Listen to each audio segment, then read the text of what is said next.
All right, we're going to start off chapter 3, looking at inequalities.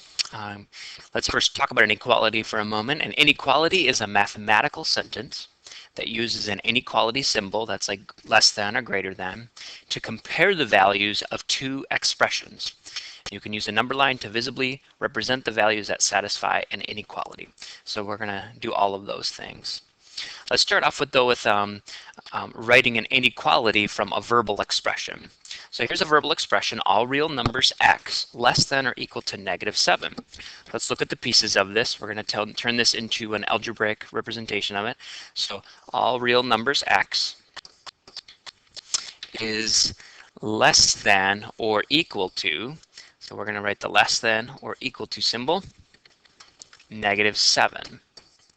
So this phrase is saying here, all real numbers x less than or equal to -7.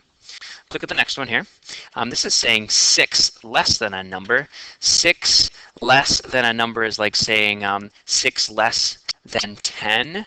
6 less than 10 is 10 minus 6. So I'm going to play it that way. So we're going to look at this right here. So 6 less than a number k is saying k minus 6 is greater than, so we're going to say this value is greater than 13.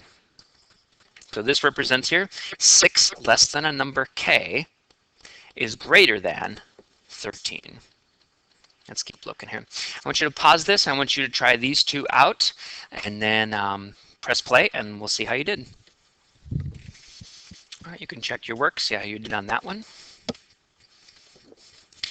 A solution of an inequality is any number that makes the inequality true. So what's interesting about an inequality is more than one answer can work.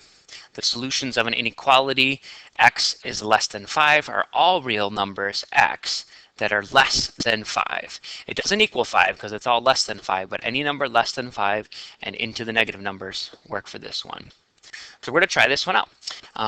Is the number a solution of 2x plus 1 is greater than -3? So here's our equation, and we're going to try out to see if -3 works in this one. So wherever there's an x, I'm going to place -3 plus 1 is greater than -3. I'm going to solve this out to see if it is indeed a true statement. -6 plus 1 is greater than -3. -5 is greater than -3. This is, I'm looking to see if this is a true statement. -5 is not greater than -3. In fact, it is less than. So I would say that -3 is not one of the solutions for this inequality. Let's try on -1. I'm going to, because x equals -1, I'm going to play it in there. Wherever x is, I'm going to put -1. Now let's simplify this out.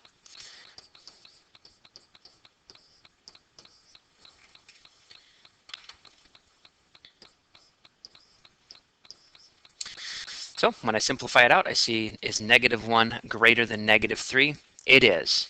So one of my solutions that do work is B, that -1 does work as a solution set for this. I've got one down here. I would like you to try this out yourself. You're going to consider the numbers -1, 0, 1, and 3.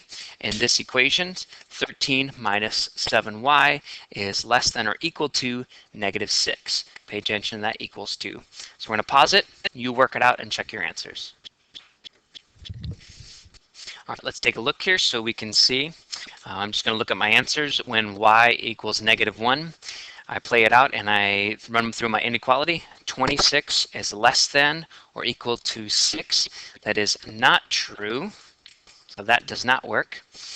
And when y is 0, is 13 less than or equal to 6? That is not true, so that does not work. Is 6 less than or equal to 6? That is a true statement. So when y equals 1, it is true in this inequality. And -8 is less than or equal to 6. So this one also does work. So my solutions for this one would be true if y equals 1 and if y equals 3. Now we're going to use a graph to indicate the solutions. Now a couple details we have to pay attention to is which way the arrow is pointing and what dot to use. Now notice anytime we use a less than symbol, look which the arrow is pointing to the left. Anytime a less than symbol shows up. When a greater than symbol shows up, it's pointing, notice it's pointing to the right. Greater than, pointing to the right, greater than, and pointing to the right. And that is what we want to keep an eye on. Now notice the circles too. We were going to use a filled in circle. We want to fill this in if it can include the solution. And we see that with equals to. We want to fill in the dot. We want to have it include it if it equals it. It is a hollow dot. It's an open one. If that solution right there, if this one does not, if not part of the solutions, and we can see it represented here when we see when it's missing the equal sign as well. We're going to start off with kind of practicing this out a little bit. Let's find a problem here. We're going to graph an inequality. We're going to graph the 2 is greater than or equal to a. You know what, before we keep going here, I want to look back at this one, this guy right here. I want to focus on this one because we want to start off with the variable because sometimes it is hard to see what's going on. So I'm going to go ahead and I'm going to start off with x, and I know it's -2, but we want to make sure it represents the same solution here. So notice that the greater than symbol is pointing to the -2, and I want to make sure it matches that. That is why our less than symbol is pointing to the left. So make sure you watch that particular detail. Okay, we're going to practice graphing here. Now I see a 2 involved here, so I'm going to make sure I have a 2, and I see an a, and this is a solution for a. I do see that it can equal it, so I'm going to fill in my dot.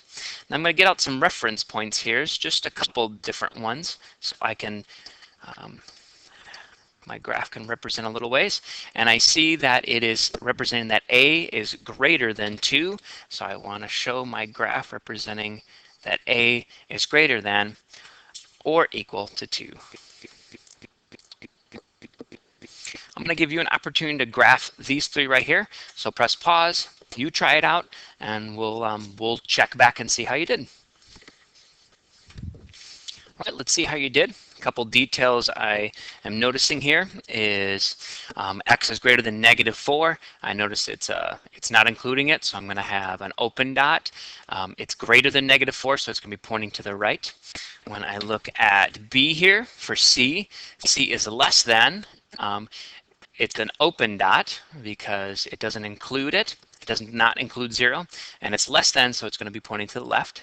And notice what I did on C, I did flip it around so I can have my variable on the front end so I can see what's going on. But as I flip one thing, I have to flip everything. Because it does equal it, I'm going to fill in the dot to represent that 3 can also be one of the solutions. Write an inequality from a graph. What inequality represents this particular graph? There's no variable here, so I'm going to include one. We'll call this the variable n. So I can always tell the number, so I can put down, if this is a solution for n, I'm going to look at the number represented here, and I'll say it's -1. I do see that the dot is filled in, so I know that it's going to be equal to it, and it is pointing to the right. So this is saying that n is greater than or equal to -1. Let's look at b here. I'm going to give it a variable of maybe p, just so we can give a reference point. It is saying, so I'm going to give my variable. I know 4 is involved in this. It does say that it's an open dot, so it's not going to include it, so my inequality is going to be greater than or less than. It is pointing to the left, which is telling me that p is less than 4. It's going to be any solution that is less than 4. All right, I'm going to have you get an opportunity to try it out now. Press pause, you try it out, and let's see how you did. Well, let's give it a variable, though. Well, you can give it the variable a, and you can give it the variable b. A and b. All right, how'd you do? A couple of details here would be it's an open dot, so it's not going to include it. It is less than, so I have to make sure it represents less than. On this one, it's a filled in dot, so I have to make sure it includes the equal symbol here, telling me that it can equal that solution. and it's pointing to the right, which means greater than. This also happens in real-world inequalities. So we want to build an inequality describing the situation, and we want to define the variable. So in this particular one, trail rides starting at 19.99, so this might be price or cost, so I might use my cost. I know that my cost, I'm going to include my number, 19.99. Now my cost can include 19.99 or it can be greater. So my cost is going to be greater than or equal to 19.99. Now let's look at the speed limit, which is always fun. 8 miles an hour, I don't see this sign very often, but let's talk about speed. So maybe I use the variable s for speed, and I know it's going to have an 8 in it. Now, if I'm going 8 miles an hour, that works. That's an acceptable speed. It's when I'm going over it that it's not acceptable. I'm chancing a ticket. If I go under it, I just might make people frustrated. But we still can do an inequality for this one. So s can be less than or equal to 8. I want you to try number 5 on your own. Pause. Well, I guess number 5, we did kind of talk about that a little bit. Here's a nice little summary. You can use this page to kind of look things over, to practice things. And I'm excited to practice this with you in class.